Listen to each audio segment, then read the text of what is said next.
This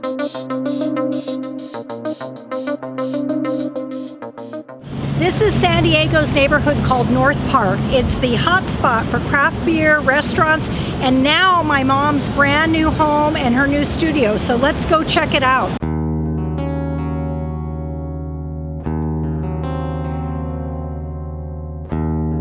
In the 60s, we were exposed to a lot of music and dance, but at the time, it was the Vietnam War going on and we protested that. And then, women's rights, women were burning their bras. But that exposure of all that arts, and I was just drawn to it.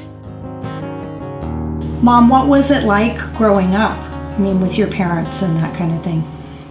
Well, it was a little difficult because, they were immigrants, and my dad was Chinese and my mother was Dutch, and when they were in upper state New York, they had a small marriage because it was not looked upon in those days. But when we moved to San Francisco, it was a little bit different, but there was still remnants of the Japanese war, and so if you looked Asian, you were discriminated against. They had a lot of conflict because we just kind of grew up with his Chinese background and she was left by herself. So it was difficult because she was like the days of wine and roses, and she was a legal drug addict and he was a workaholic. So we had to deal with a lot of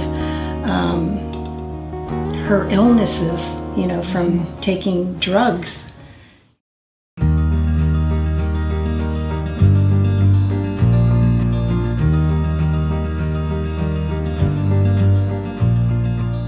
So, Mom, how did you meet my dad? I mean, what was that all about?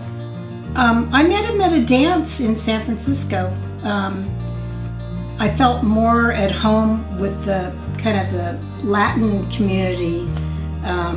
I don't know, I just fit in there. But he was Indian, and his parents, his grandfather lived on Rincon Indian Reservation. But in those days, everybody got married young.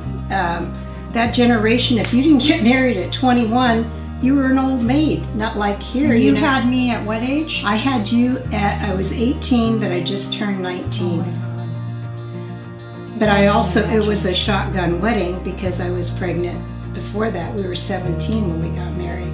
So when I was pregnant with you, I went down to the Indian reservation. We were kids. We didn't know what to do. We lived with my parents, we lived with his parents. He didn't have a job, but on the reservation it was real rural then in the 60s. But it was a happening time. Although I had you, I was sheltered from a lot of the drugs and that because I had a child. But I was able to, get my hipsters on, take you to the park, make some sandals for you, put a cape on you, and you're dancing.